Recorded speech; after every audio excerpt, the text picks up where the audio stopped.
What we do, it's everyone's favorite boomer vintage lens enthusiast. Although today we're going to relook at a classic lens, not a vintage lens. Canon zoom lens EFS 18 to 135, 3.5 to 5.6 IS USM. Image stabilizer, NANO USM. It's on the R7. It's using the adapter mount to EF EOS R. This has a 33 megapixel chip, 5-axis stabilization. But I mean, if you have stabilization in your lens, I guess they work together, I would suppose. Wouldn't you? I don't know. This is a fine camera. This is one of the best cameras I own. Even though it's a new camera, I really like it. I finally got started to use it in spring of this year because the winter was so brutal. And I went to the park, where else do I go except to the park, between April 8th to April 17th, and including my front yard too. And I just shot away with it.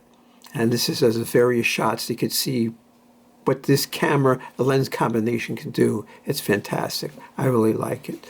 I went to the park, saw some birds. Things are starting to bloom.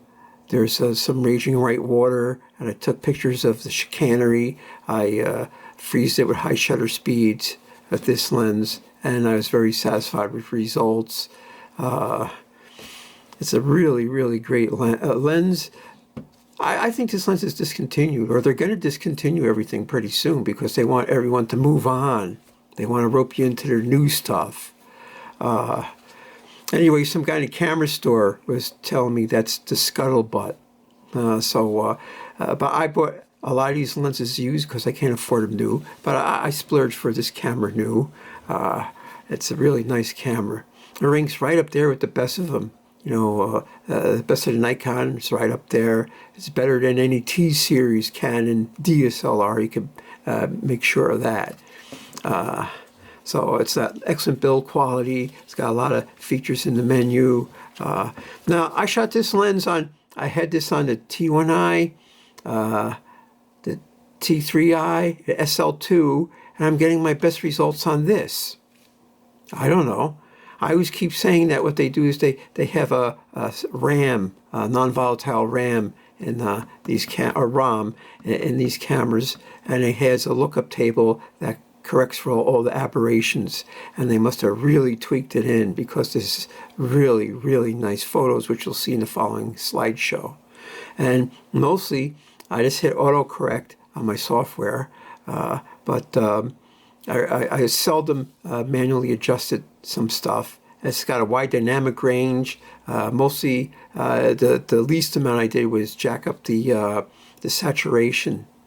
It's I figure, as I always say, it's easier to add saturation than to subtract saturation. So, and it uses this battery. This is the same battery I have in my D5 Mark II.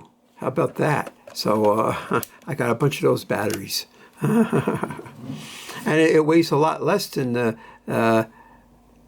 D5 Mark II, and it has more megapixels, although it's a smaller chip. In many ways, it excels the D5 Mark II. Even though that was like a pro camera, it's very, very old, whereas this is ultra modern. So there's that. But I'm going to shoot another photo shoot with this at the park. In my front yard, I have a cherry tree that bloomed, and the bees were swarming around, and that's the next in line. But then I'm going to switch over to the 15 to 85, and I'm going to shoot with that, and you're going to be surprised at the results. But before we get too far ahead of ourselves, let's jump into this slideshow, and then you could see for yourself what I'm talking about. These were buds on some weeping willow trees. I was in the park beginning of April, and everything was just starting to bloom, although it was really cold and windy. In fact, this season of 2006 has had a lot of below average temperatures. But hey, you know, it keeps people out of the park. I went there, maybe I seen 3 people. The parking lots were empty. So there's that, you know. I sort of like that. I'm a recluse and a hermit. And there's this heron there. Oh, I wish I had a longer lens, but the 135 was good enough. Definitely good enough. Excellent lens. I can't say enough about this. Look, that's great. And this is on the R7. Wow. Really, really nice combo. This is the dragon's tooth. This rock I always take pictures of. It was so bright and sunny, the air was perfectly clear, and even though I put a red circle around what I cropped this to, so even though the air was cold and the wind chill was pretty heavy duty, you could feel the heat from the sun on your clothing, so it sort of balanced it out a little bit. This thing has excellent colors, although I had to boost the saturation a little bit, and that's just the way I roll. And then there's rocks and blocks and hills and dales all over. Here was some seed pod or something from some tree wrapped around a little pebble. Stuff you see in the trail. People walk by, never notice it. So here's another circle around an object of interest.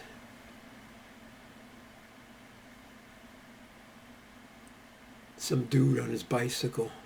It looks like a small bike for a big guy. I don't know. I guess that's his style.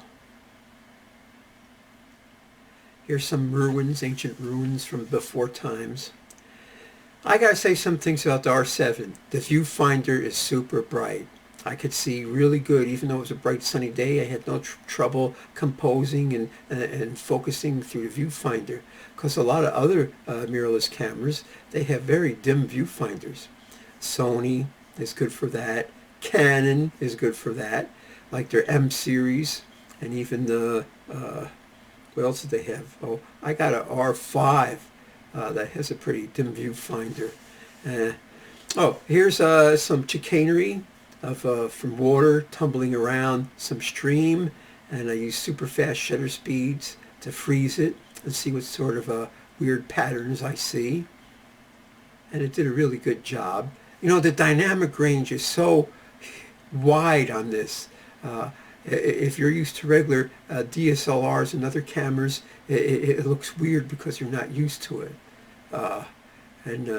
This foaming stuff, this chicanery, it's like a membrane, and you see all these things shooting out. So this is what they say, like the universe is out, like we're on a membrane, and little things pop out of it, little universes pop out of it, of space-time, and then that's where we live for some trillions of years, and then it disappears back into the membrane like it never happened.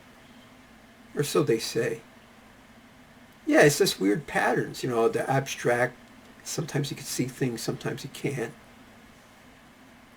And what's the difference between that water and these rocks? These rocks are moving just like that water is, except it takes millions of years for them to move. But it's still the same difference. We're looking at a rock, and if you stare at it for an hour, it's like 1 picosecond of looking at that water. You know what I'm saying? It's just whatever time scale you want to look at where you could see the movement. And even if you think about it, the Iron Forge or the Necromancer's tomb, if you go back 200 years, it would look like that. That rock would still be there. And here's some blooming trees. There are a lot of blooming trees. And you know what happened? We had like some weather in the 30s, and then they bloomed quick, and then they just started leafing out.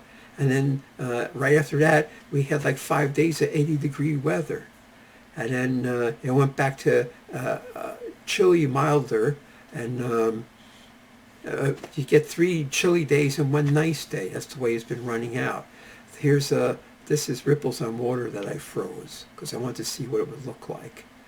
Right? It's pretty abstract. The camera does a nice job with this lens. There's no doubt about it. It's a nice combo. All right, this in 2026, the R7's like $1,300 or something. And then you got to buy an adapter if you got any like older Canon EFS glass. So and that's like an extra $200 or something, but it's worth it. You forget this T series. DSLRs are dead. Although, I'm going to go off on a tangent. What's the difference between a DSLR and a mirrorless? If you want to use a mirrorless camera, you have to turn it on to frame and compose and decide whether you're going to take a picture. Whereas a DSLR, you can frame and compose, and you don't have to turn the camera on unless you really want to. So that's the only main reason, the difference. Plus, all DSLRs are quote-unquote mirrorless cameras, where you could flip the switch and go into live mode, and then you could see what's happening immediately. Except all the DSLRs that I know of, like in Canon land, when you press the shutter button, it doesn't take a picture like a mirrorless camera. The mirror has to flop down, and the chip blanks out, then it pops up and it takes a picture. So there's that also. Look at it does really excellent close-ups. Like these are one-to-one crops, but still, I was pretty close anyway, and you get even closer, and you see the images and falling apart.